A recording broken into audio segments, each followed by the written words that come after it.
mengapa Telkom University justru nih ingin memperkuat literasi baca tulis numerik yang sifatnya tradisional? Post-truth adalah kondisi di mana yang viral dianggap benar. Bahkan saya sebagai profesor AI sempat meragukan diri saya sendiri waktu itu. Apa saya masih layak disebut manusia? Karena sengaja saya menulis buku maratonan bareng pacar, cara asik menikmati disrupsi AI. Itu ada message besar di dalamnya. Karena ternyata kalau saya lihat storytelling juga justru penting ya ketika kita nanti melihat mahasiswa lulus, mereka mau wawancara, mereka berkomunikasi, mereka menggunakan betul. kompetensi storytelling ini. Iya, benar.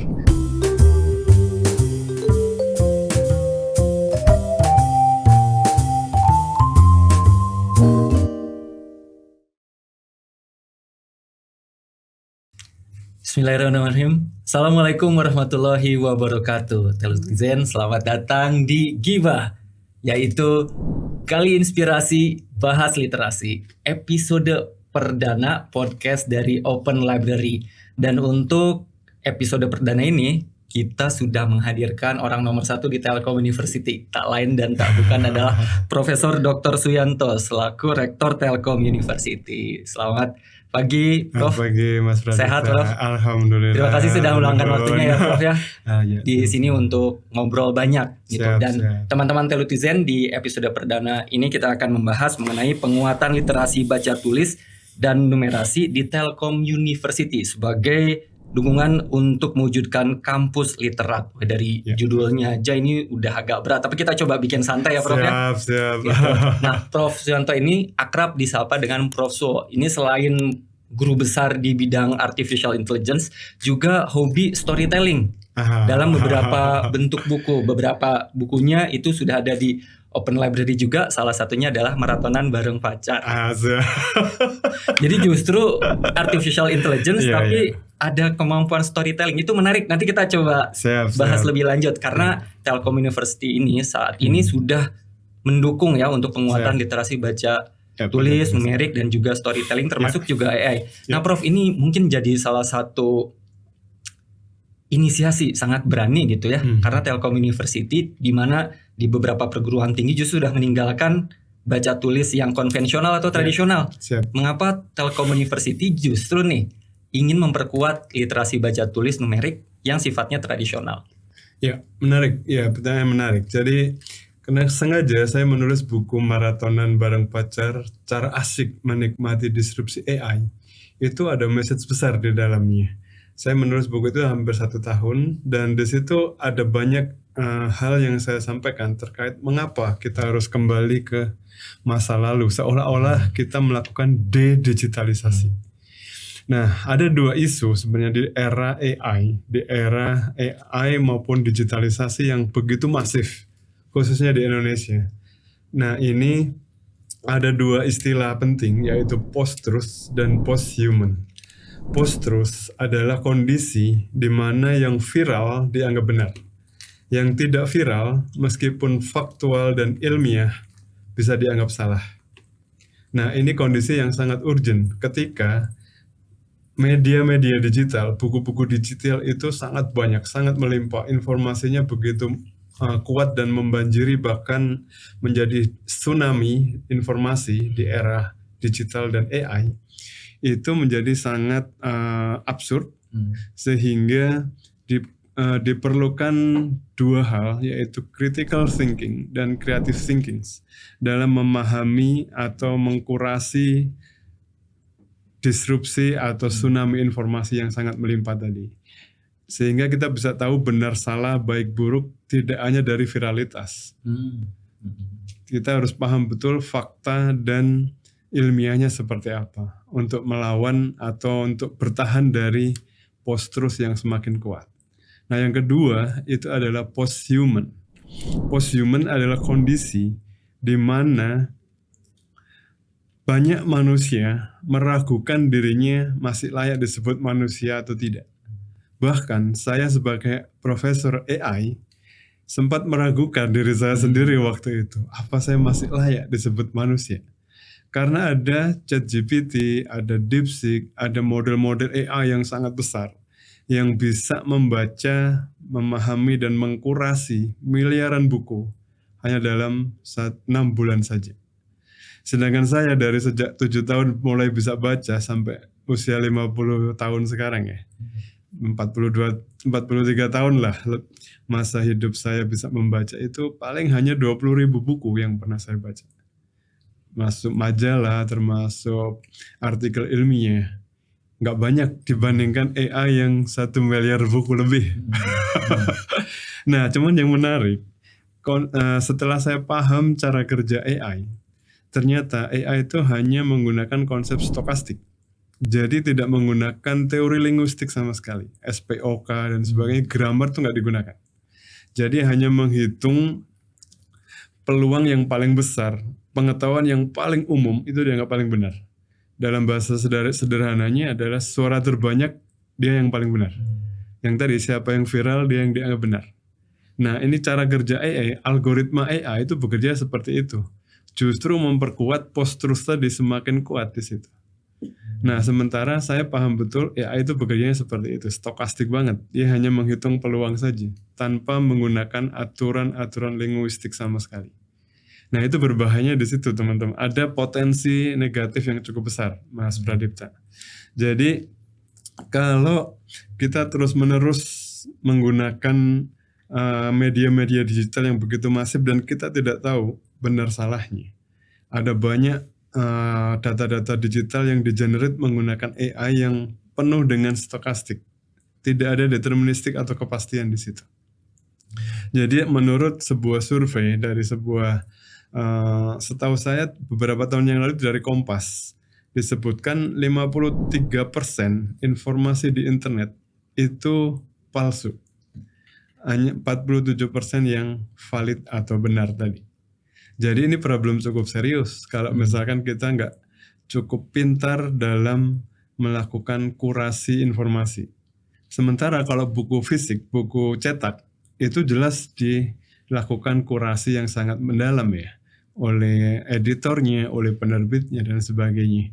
Cukup banyak. Itu akan sangat membedakan antara buku-buku digital, informasi-informasi digital yang berseliweran di banyak tempat dengan buku-buku teks yang sudah jelas model kurasinya. Nah, itu yang membuat kita sangat percaya bahwa Tellu harus bisa melakukan resetting, melakukan setting ulang calon mahasiswa terutama tingkat 1 ya. Tingkat 1 kita akan melatih mahasiswa untuk mengembangkan 3 basic skills atau keterampilan dasar, yaitu reading, writing, dan storytelling dengan cara lama, dengan cara kuno yang kita lakukan sebelum digitalisasi masif itu. Di beberapa negara di Eropa memang sudah mulai. Tahun ini Swedia menginvestasikan 1,7 triliun rupiah untuk mengadakan buku cetak lagi dan menghilangkan perangkat digital dalam edukasi mereka dari sejak PAUD sampai SMA, mungkin sampai perguruan tinggi bahkan. Mereka dilatih ulang untuk memahami informasi melalui buku-buku cetak yang fisik ya, yang bisa disentuh, bukan buku-buku digital yang sangat mudah berubah. Buku digital itu kita nggak tahu, kecuali memang nanti suatu saat ada kondisi di mana di tahun kedua nanti setelah mahasiswa tingkat 1 kita latih ulang kemampuan literasinya, reading, writing, storytellingnya secara manual lagi, konvensional lagi. Terus kita berikan di tahun pertama itu literasi tentang AI, positif negatifnya apa, kemudian cara menggunakan yang benar dan bertanggung jawab seperti apa, kemudian literasi teknologi, literasi manusia, literasi numerasi dan sebagainya. Kita berharap Tellu akan melahirkan talenta-talenta hebat nantinya. Ketika di tahun kedua mereka diwajibkan menggunakan teknologi, justru menggunakan perangkat-perangkat digital lagi di tahun kedua. Supaya karena mereka sudah dibekali positif negatifnya, cara menggunakan yang benar, sudah dibekali di tahun pertama, sehingga tahun kedua sampai lulus mereka akan bisa menggunakan teknologi dengan benar dan bertanggung jawab, sehingga lulusannya nanti adalah mereka-mereka yang memiliki kemampuan human AI collaborations. Artinya mereka sangat kreatif karena di tahun pertama dilatih reading, writing, storytelling lagi. Nah kemudian humanis, karena kita ada berikan nanti di tahun pertama itu sentuhan humanisme yang empati, etik dan sebagainya. Mereka punya kemampuan kreativitas, humanitas yang tinggi, sekaligus menguasai AI sehingga mereka punya kapasitas dan akurasi tinggi. Karena AI itu membaca miliaran buku, sementara manusia nggak bisa. Sehingga AI jelas lebih unggul dari manusia terkait dengan akurasi dan kapasitasnya besar AI itu, bisa membaca miliaran buku. Dan akurasinya pasti lebih tinggi dari manusia karena literasi yang miliaran buku tadi. Sehingga kalau lulusan kita menjadi human AI collaborators yang sangat menguasai AI sekaligus sangat humanis ya, mereka akan memiliki 4 kapabilitas, yaitu akurasinya tinggi, kapasitasnya tinggi karena dia menguasai AI, sekaligus memiliki kreativitas dan humanitas yang tinggi. Nah, seperti kalau kita naik dulu, manusia nggak bisa terbang nih, tapi karena manusia punya berkolaborasi dengan teknologi dirgantara pesawat, manusia bisa terbang ribuan kilometer hanya dalam beberapa jam ya. Nah sama kalau kita menggunakan berkolaborasi dengan teknologi AI ini, kita seolah membaca miliaran buku kan. Jadi kita seolah lebih hebat daripada yang sebenarnya. Tapi tetap tidak meninggalkan creativity and humanity di situ. Jadi tadi sebetulnya AI ada salah satu potensi dampak negatif untuk menumbuhkan critical thinking. Betul. Tapi apa yang membedakan Prof baca buku digital dengan baca buku fisik gitu? Apakah ada penyerapan yang berbeda atau misalkan distraksinya lebih kuat di digital gitu sampai kita harus mendorong mahasiswa untuk mencoba fondasinya itu diperkuat gitu? Betul. Menarik. Di Swedia sempat ada 15 tahun itu beneran dievaluasi, digitalisasi itu dievaluasi beneran. Ada lembaga khusus yang memang mengevaluasi proses pembelajaran dari PAUD sampai perguruan tinggi. Di situ setelah dievaluasi ternyata skor PISA-nya menurun. Anak-anak Swedia itu skor PISA-nya menurun. Sampai akhirnya mereka memutuskan kembali ke buku fisik gitu kan. Karena memang terjadi distraksi yang cukup kuat. Ketika sedang membaca buku, tiba-tiba ada iklan atau ada game masuk dan seterusnya, mereka berubah. Atau ada notifikasi gitu ya. Walaupun gurunya di depan, tapi dia sebenarnya main game, nggak kelihatan. Nah itu banyak sekali distraksinya, sehingga kecerdasan, kreativitas dan seterusnya menurun. Nah dari situ kembali setelah 15 tahun masif digitalisasi, Swedia mulai berubah tahun ini, awal tahun 2025 ini mereka menginvestasikan 1,7 triliun rupiah untuk mencetak buku-buku fisik lagi. Berarti ini ada kaitannya dengan attention span juga ya Prof? Iya, benar. Nah kalau Prof So sendiri melihat mahasiswa sekarang atau secara general gitu ya, generasi Z atau generasi Alpha ketika membaca buku cetak gitu, trennya menurun atau gimana Prof? Apa kita harus justru ngikutin kemauan mereka gitu, ngikutin dalam konteks ini pasar lah gitu ya? Iya. Sangat bergantung cara surveinya ya. Ada beberapa lembaga yang mengatakan surveinya justru buku cetak itu meningkat. Penjualan buku cetak meningkat cukup signifikan justru di era digitalisasi. Tapi ada juga yang mengatakan buku cetak menurun ya. Buku digitalnya meningkat, ya tergantung bisnisnya mereka barangkali di situ. Tapi kita bisa tahu apapun kondisinya menurun atau meningkat, kita mesti yakin bahwa Tell You menggunakan konsep ini dengan sangat yakin bahwa ini akan berhasil. Meskipun ada penolakan pasti, resistensi dari sejumlah mahasiswa mungkin akan terjadi. Mereka akan mungkin akan frustasi ketika dalam 10 menit aja misalkan membaca, wah ini kayaknya nggak seru gitu. Tapi di awal-awal saya pasti akan ada seperti itu. Semua hal yang baru, konsep-konsep baru pasti akan ada resistensi. Tapi saya yakin, saya optimis Tell You akan berhasil melakukan transformasi ini dengan baik. Oke. Nah, critical thinking berarti berkaitan dengan literasi baca tulis numerik gitu. Tadi sebut juga creative thinking. Ya, Silakan sambil diminum, Prof. Oke, gitu. siap. Ini juga saya sambil mengenalkan gibah ya. Kalau tadi Prof So bilang ada tren digitalisasi di negara-negara Eropa atau Barat ya. Kalau misalnya di Oplip ini trennya adalah mendestigmatisasi yang asalnya gibah itu negatif, kita coba sekarang ubah jadinya positif gitu. Dari inspirasi bahas literasi. Silakan Prof. Nah ini sambil Prof menyicipi kopi gitu ya. Tadi creative thinking, terus udah gitu juga kita berkaitan dengan storytelling. Critical thinking itu diperlukan, tapi apakah critical thinking dan creative thinking itu bisa digabungkan lewat storytelling? Sebagai seorang storyteller. Oh ya bisa, gitu. Tentu saja bisa. Tentu bisa ya. Ya, sebelum menjawab itu, tadi saya masih ada yang sedikit terlewat barangkali terkait dengan kenapa kita harus melakukan konsep baca buku fisik lagi ya. Kenapa? Karena kalau kita baca buku digital itu ada algoritma AI yang sebenarnya mengarahkan preferensi atau personalisasi kepada setiap user sebenarnya.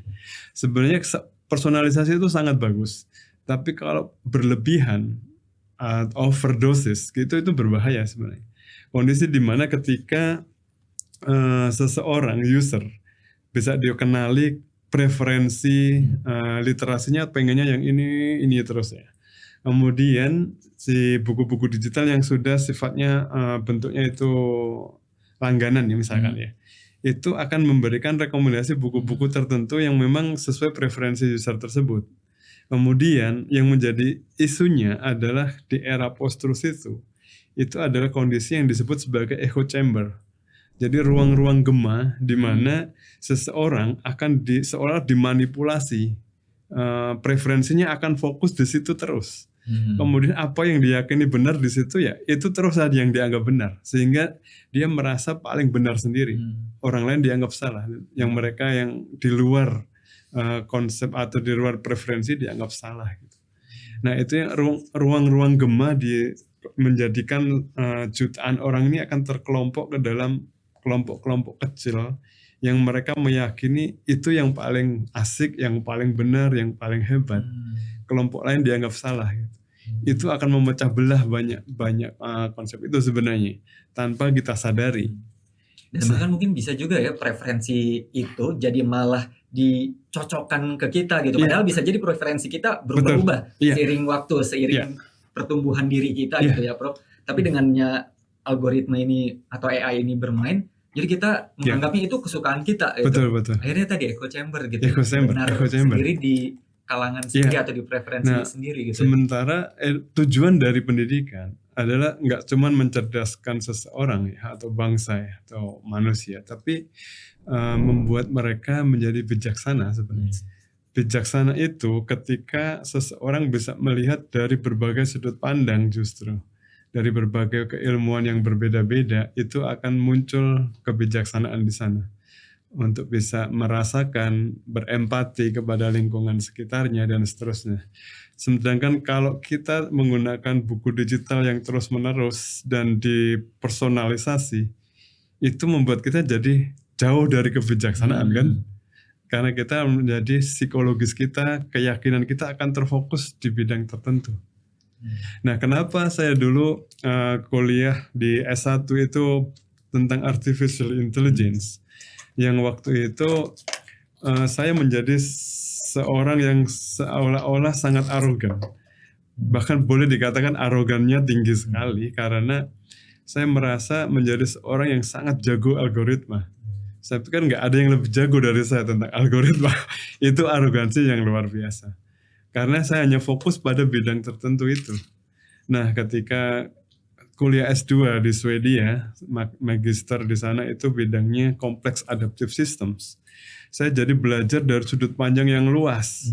Jadi sistem kompleks yang adaptif terhadap lingkungannya, yang bermacam-macam jenis lingkungannya.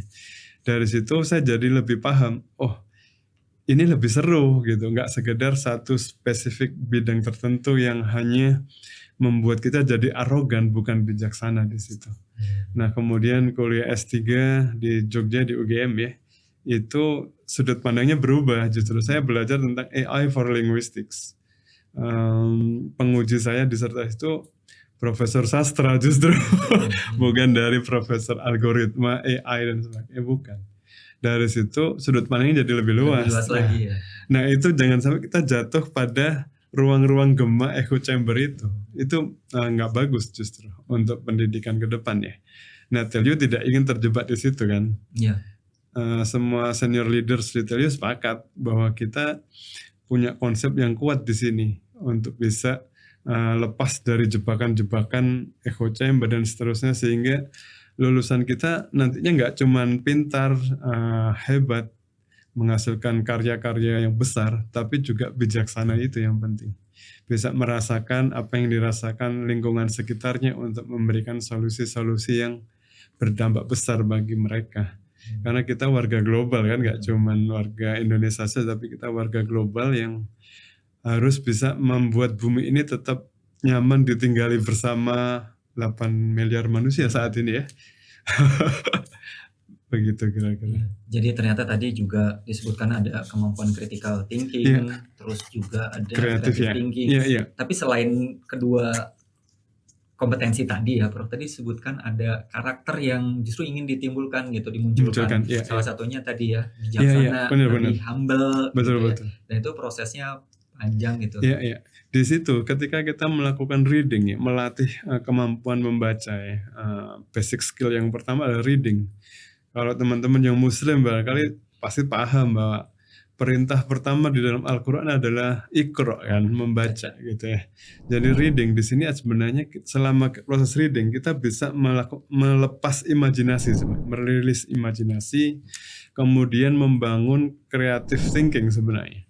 Juga bisa memunculkan empati, menumbuhkan empati. Karena ketika kita membaca sebuah buku teks fisik ya, tanpa terdistorsi oleh perangkat digital, kita akan sangat konsentrasi di situ dan bisa merasakan empati kita muncul di situ. Oh, ternyata di belahan dunia lain itu kondisinya lebih mengenaskan dibanding dunia yang di sekitar saya gitu misalkan. Oh, ternyata penulisnya ini punya perasaan begini, itu bisa dirasakan dari setiap kata dan kalimat yang dituangkan di buku itu ya. Dan imajinasi kita itu bisa menumbuhkan kreativitas justru. Itu menjadi penting reading di sini. Sehingga kreatif dan critical thinking itu bisa muncul dengan sendirinya ketika selama kita menjalani proses reading itu. Anggaplah 10 menit per hari misalkan, hanya 1 atau 2 bab singkat ya. Itu cukup bagus. Nah, kalau bisa readingnya memang sebuah buku yang setiap babnya pendek-pendek, misalkan 5 halaman, yang bisa selesai dalam 10 menit, dan seseorang pembaca bisa merilis imajinasi, menumbuhkan empatinya, dan bisa memunculkan kreatif dan critical thinking di dalam setiap narasi yang ada di dalam buku itu, setiap bab itu. Oke, berarti untuk mahasiswa tingkat pertama gitu justru yang perlu ditumbuhkan adalah kesukaan. Silakan Prof. Benar. Harus kesukaannya terlebih dahulu. Jadi memang buku-buku yang direkomendasikan itu bukan buku-buku yang justru berat. Benar. Gitu ya. Karena beberapa penelitian juga menyebutkan over reliance terhadap AI juga sangat berbahaya. Karena selama ini Prof, ketika kita minta misalkan generasi sekarang untuk bikin ringkasan buku, bukunya A, B, C, itu mereka langsung ChatGPT. Tinggal di potret aja. Betul gitu. Padahal tadi kita bisa masuk ke dalam dunia imajinasi tersebut. Ini kita berkaitan dengan storytelling. Disebutkan tadi storytelling juga bagian penting gitu untuk penguatan karakter mahasiswa, literasi baca tulis numerik dan juga storytelling. Ini gimana kaitannya storytelling? Sebenarnya gini, seperti kalau kita punya gelas ya, gelas gini nih misalkan, terus kita tuang air sampai penuh. Itu kita membaca sebenarnya. Ketika air ini tumpah, maka tumpahan itu adalah tulisan sebenarnya. Kita nggak mungkin bisa menulis kalau kita nggak pernah baca. Kemampuan membaca, kita punya banyak kosakata, akhirnya menulis. Banyak yang, nah kemudian setelah menulis ini tumpahnya sedikit, ini adalah tulisan kita ya. Mungkin dari tulisan luapan pengetahuan yang meluap itu adalah bisa kita tuangkan dalam sebuah tulisan pendek-pendek mungkin ya. Nah, semakin banyak yang tumpahan yang melebihi dari isi gelas ini, itu yang disebut storytelling sebenarnya. Nah, kalau bagi kalangan muslim ya, ketika Iqra itu diperintahkan pertama kali dan kita membaca terus menerus sampai penuh gitu ya, kemudian kita mulai melakukan konsep menulis itu adalah ketika kita punya pengetahuan lebih banyak dari isi kepala kita, kemudian kita tuangkan dalam tulisan, merasa lega kan di situ ya. Dari situ setiap kita menulis ada dua hal yang terjadi sebenarnya. Kita berusaha memformulasikan, merumuskan konsep-konsep besar yang kompleks ke dalam tulisan-tulisan yang ringan, yang mudah dimengerti orang gitu. Nah itu pertama, itu suatu bentuk profesionalitas sebenarnya, profesionalisme di situ. Dan yang kedua adalah kita selalu mengukur, mempertimbangkan setiap kata dan kalimat. Apakah ini akan menyerang orang lain atau menyenangkan orang lain? Ada empati yang tumbuh. Nah, di situ muncul di situ. Itu proses writing mesti begitu. Kalau dia salah menuliskan dan pasti diserang banyak orang gara-gara tulisannya salah nih misalkan. Itu berbahaya loh. Kejadian dulu di koran zamannya terjadi itu, pernah ada sebuah kata yang salah ketik misalkan. Misalkan Nabi harusnya N itu jadinya B gitu. Gitu. Itu kan fatal sekali. Itu di demo besar waktu itu. Ceritanya dari Dahlan Iskan kalau nggak salah waktu itu. Beliau tim redaksinya lah waktu itu. Sedikit salah ketik itu nggak terkontrol waktu itu. Bahaya kan, satu kata itu bisa menimbulkan gejolak masyarakat luar biasa. Nah itu dalam proses writing itu akan terjadi profesionalisme untuk melakukan validasi, verifikasi secara kuat sekali dan kurasi yang benar-benar terjadi. Nah itu terjadi di buku cetak, media cetak, media digital itu sangat rentan terhadap kesalahan. Bisa sangat rentan kan di situ. Udah terlanjur beredar secara cepat gitu. Ya, apalagi tadi era post-truth, era post-human gitu ya. Wah ini jadi sebuah dilema besar, bisa chaos gitu ya. Bener. Kalau nggak punya critical thinking tadi ya. Mungkin teman-teman pernah baca kejadian yang pernah diceritakan oleh Pak Dahlan Iskan itu. Salah satu kata aja salah. Itu bisa dampaknya besar. Jadi tadi juga storytelling selain menumbuhkan empati, kita juga bisa tahu ya diksi mana yang tepat, yang membutuhkan banyak pertimbangan. Betul, gitu ya. Disitulah bedanya manusia dengan AI. Manusia punya creativity dan humanity. AI nggak punya ruh, nggak punya kesadaran kemanusiaan, nggak punya. Sejauh ini belum ada mesin AI yang bisa mengarah ke creativity yang melebihi manusia maupun humanity, nggak punya. Kalau mesin ya namanya mesinity, bukan humanity namanya. Dan creativity itu sifatnya individualistik ya, Prof. Jadi seperti fingerprint gitu. Jadi hanya punya diri sendiri gitu. Saya tidak mungkin meniru kreativitasnya Prof. So, gitu. Bener, saya mungkin bisa nih di chat GPT gitu, menulis gaya bahasa Prof. So, gitu. Tapi nanti ada human touch yang orang ketika baca ini bukan Prof. So. Iya, benar-benar pasti gitu ketahuan, Mas. Karena fingerprintnya berbeda. Nah, kira-kira Prof, untuk storytelling ini yang jadi tantangan atau hambatan buat mahasiswa. Karena ternyata kalau saya lihat storytelling juga justru penting ya ketika kita nanti melihat mahasiswa lulus, mereka mau wawancara, mereka berkomunikasi, mereka menggunakan kompetensi storytelling ini. Iya, benar. Jadi ketika mahasiswa punya kekuatan dua skill, pertama reading skill dan writing skillnya sudah sangat kuat, mereka baru bisa mengembangkan storytelling karena mereka punya modalnya, punya bahan bakarnya lah ya untuk melangkah ke storytelling gitu. Jadi seorang nggak akan bisa melakukan storytelling secara lisan maupun tulisan kalau dia nggak punya kemampuan reading dan writing. Nah sama seperti dulu Nabi kita diperintah untuk membaca pada awalnya, kemudian harus memahami seluruh wahyu yang disampaikan. Barulah beliau diminta untuk menyampaikan kepada umatnya, berdakwah. Dakwah itu kan storytelling sebenarnya kan di situ. Ujung dari perintah Allah waktu itu adalah storytelling kepada umatnya. Nah, kita nggak mungkin lah ujung-ujung langsung storytelling nggak bisa kan? Tanpa menulis. Iya nggak bisa. Karena tadi menulis itu adalah latihan untuk memformulasikan gagasan-gagasan besar itu ke dalam tulisan yang runut dan mudah dimengerti orang lain gitu. Tantangan terbesarnya apa Prof kira-kira? Tantangannya pasti ya.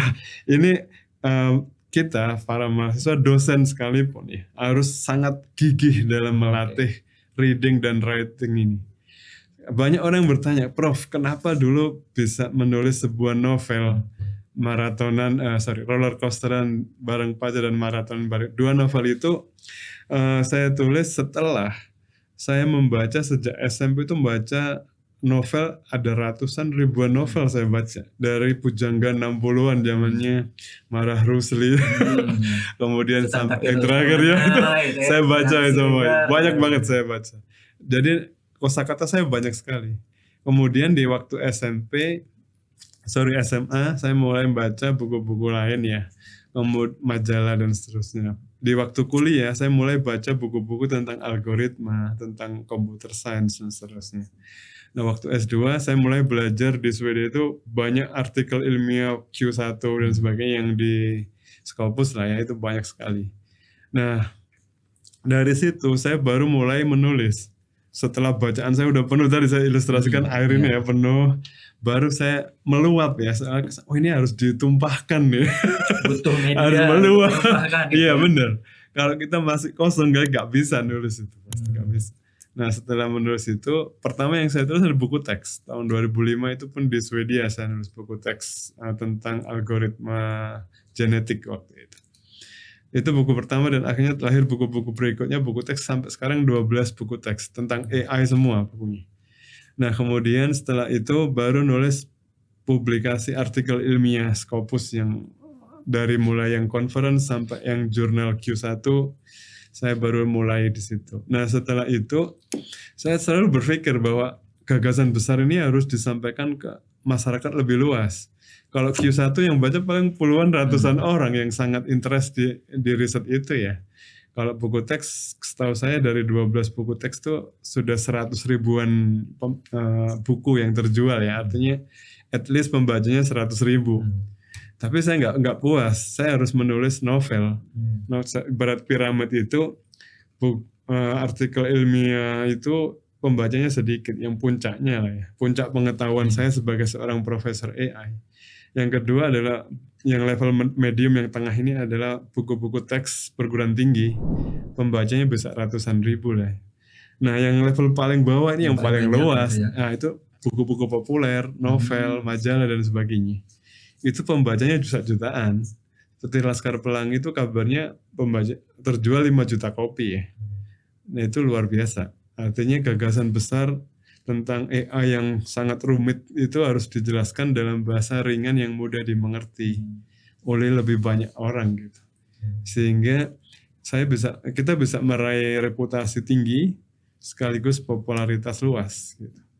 Reputasi tinggi secara akademik diakui ahli AI, tapi secara luas diakui, oh ternyata AI itu bisa disampaikan dalam bahasa ringan, humanis yang mudah dimengerti banyak kalangan, dari remaja sampai lansia misalkan.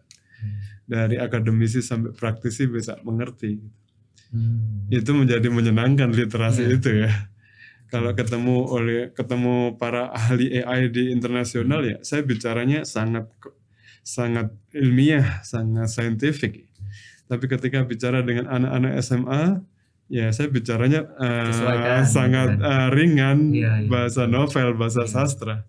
Nah, kekuatan sastra, kalau teman-teman mahasiswa sangat menguasai literasi tinggi dan punya kosakata yang luas, kemudian sangat memahami karya sastra itu jauh lebih hebat, bahkan lebih tajam dari peluru untuk bisa menembus kepala dan dada para pengambil kebijakan, para pembuat keputusan itu tanpa terasa, dengan bahasa novel yang ringan dan halus ya, dengan narasi-narasi yang kita perhitungkan dengan sangat hati-hati setiap kata dan kalimat itu bisa diikuti oleh pembacanya dan tanpa sadar pembacanya akan terinfluence, terpengaruh dengan pemikiran kita. Nah itu kekuatan sastra. Beda, jauh lebih tajam dari peluru kalau saya bilang begitu. Karena kalau kita bisa mempengaruhi pengambil kebijakan bahkan secara luas ke masyarakat, bisa menggerakkan jutaan orang gitu kan, tanpa harus menggunakan kekerasan. Jadi tadi jangkauannya justru storytelling itu kuat sekali gitu ya. Ya itu yang diperintahkan kepada Nabi kan. Betul. Untuk berdakwah, menyampaikan dengan bahasa yang halus kan. Gak ada kekerasan dalam penyebaran agama kan. Dan tadi kemampuan storytelling juga kita harus melihat audiensnya siapa ya Prof. Ketika forum ilmiah fokusnya ya bahasanya ilmiah, tapi tadi ketika ingin menjangkau misalkan ibu-ibu, warga, beda. Siswa SD, SMP, kita juga harus menyesuaikan. Kalau kita nggak punya sensitivitas storytelling itu, nggak akan nyampe pesannya. Iya, teman-teman marketing pasti tahu lah. Yang teman-teman Fakultas Ekonomi Bisnis nih yang bidang digital marketing atau apapun deh. Marketing tanpa storytelling itu garing gitu. Iya kan, nggak akan nyampe gitu. Saya jadi teringat peribahasa Latin Prof, scripta manen verba valent gitu. Yang terucap menguap tapi yang ditulis kekal. Benar-benar. Gitu. Jadi memang storytelling juga nggak hanya lewat lisan, tapi tulisan juga banyak itu bentuknya.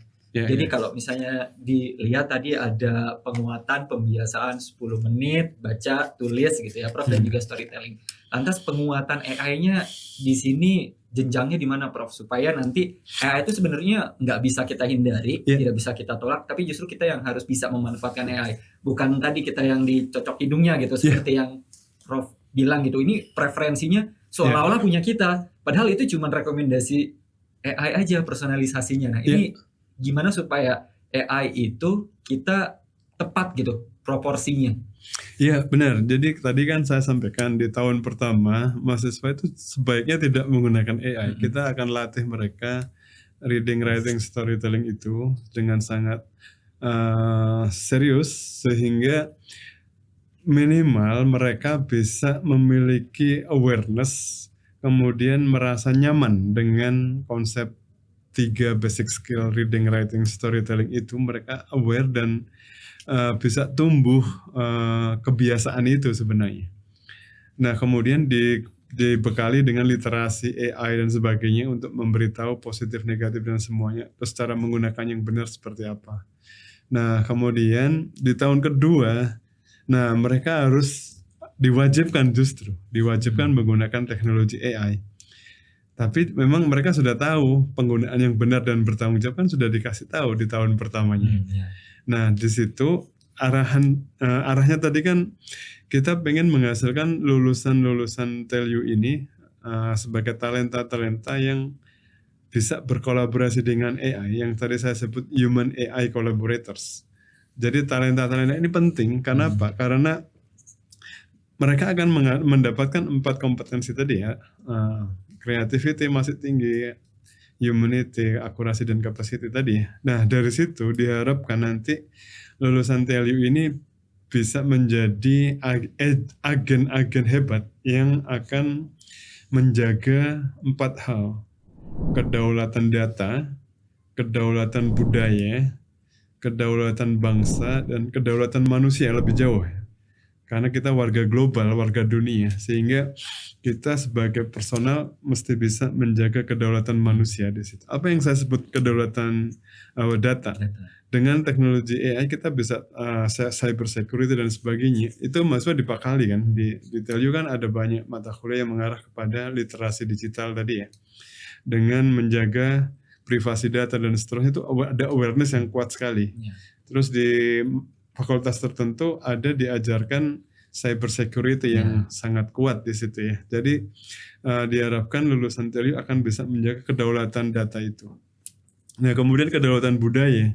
Ada fakultas-fakultas non teknik kan di TELU ya.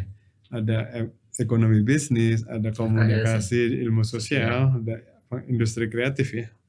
3 fakultas ini non teknik semua.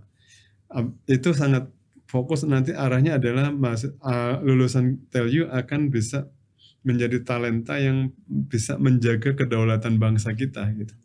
Ada kan di FIK itu belajar banyak budaya. Betul. Tuh.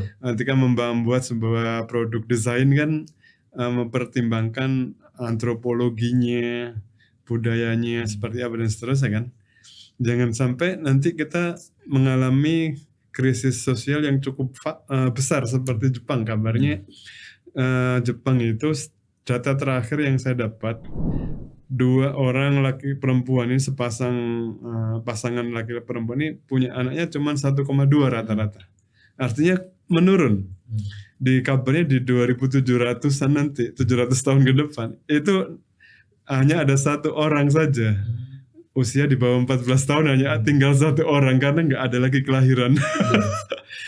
Kenapa itu bisa terjadi? Karena serangan tadi yang saya sebut post-truth dan post-human. Terus orang merasa, bayangin kalau misalkan kalau di film Her ya, film Her itu kan seorang pria chatting dengan mesin, aku nggak butuh wanita lagi. Kita hanya mendengar suaranya aja.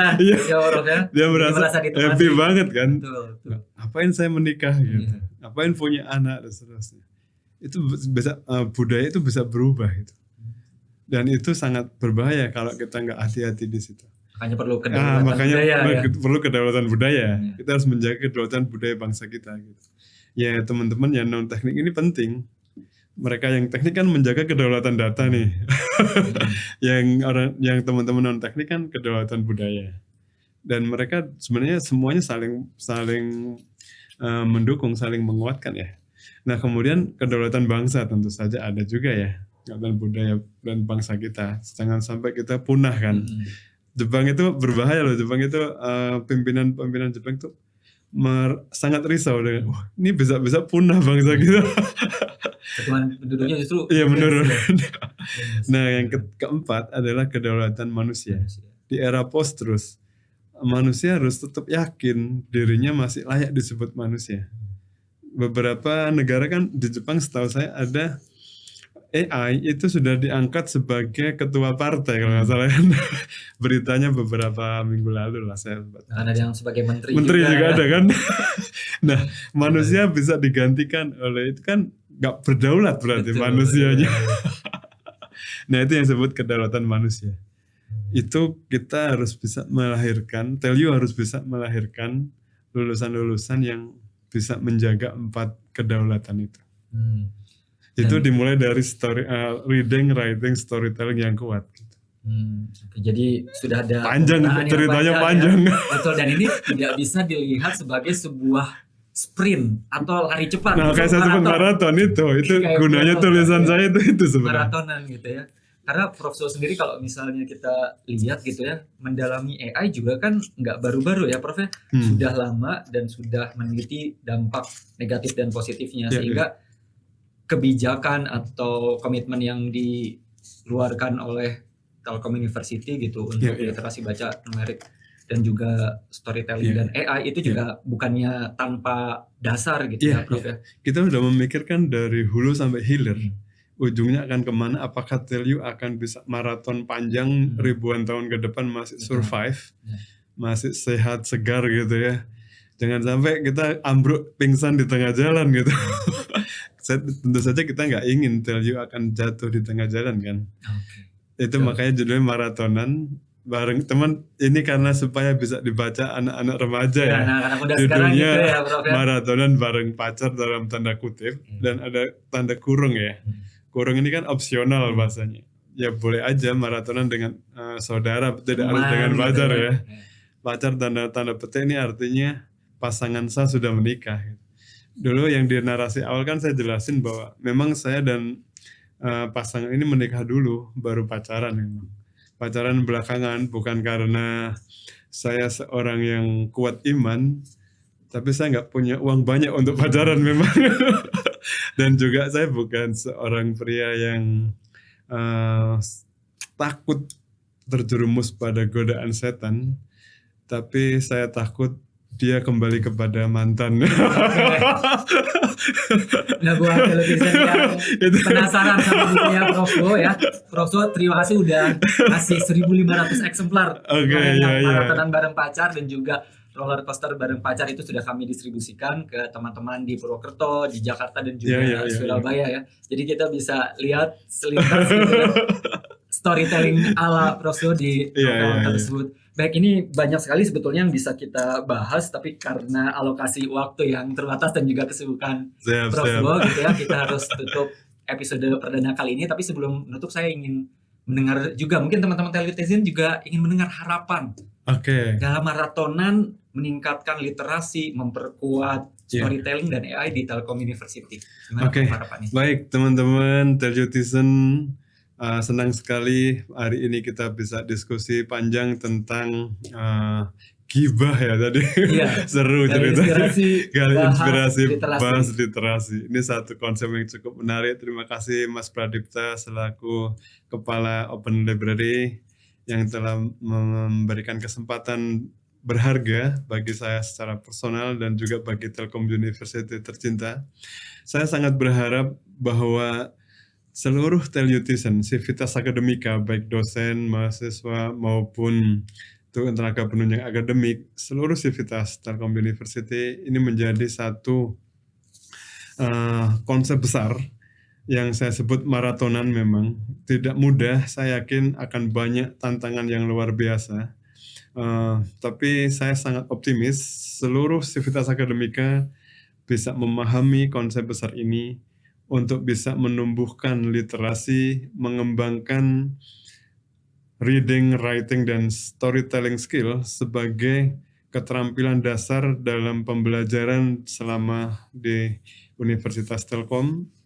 Dan ujungnya, tadi sudah saya sampaikan bahwa lulusan-lulusan Telkom University adalah talenta-talenta hebat yang sangat menguasai algoritma sekaligus sangat memahami manusia sehingga bisa disebut sebagai human AI collaborators yang nantinya akan menjadi agen-agen penting bagi terjaganya kedaulatan data, kedaulatan budaya, kedaulatan bangsa, dan kedaulatan manusia di era digitalisasi dan artificial intelligence yang penuh dengan post-truth dan post-human. Jadi teman-teman, selamat menikmati konsep besar ini, selamat mengikuti pengembangan diri untuk reading, writing, storytelling yang hebat, sehingga teman-teman, para mahasiswa, para dosen, dan tenaga penunjang akademik bisa menjadi versi terbaik teman-teman semua. Di TELU akan diusahakan terus-menerus untuk bisa memberikan pendidikan berkualitas secara personal untuk bisa menumbuh kembangkan potensi masing-masing orang menjadi versi terbaiknya masing-masing dengan teknologi. Nggak bisa secara manual. Di sini kita akan mendevelop sebuah konsep penting berbasis Safe AI, Secure, Accurate, Fair, and Explainable Artificial Intelligence, sebuah konsep artificial intelligence yang aman digunakan, yang membuat teman-teman bisa menjadi manusia-manusia yang cerdas sekaligus bijaksana.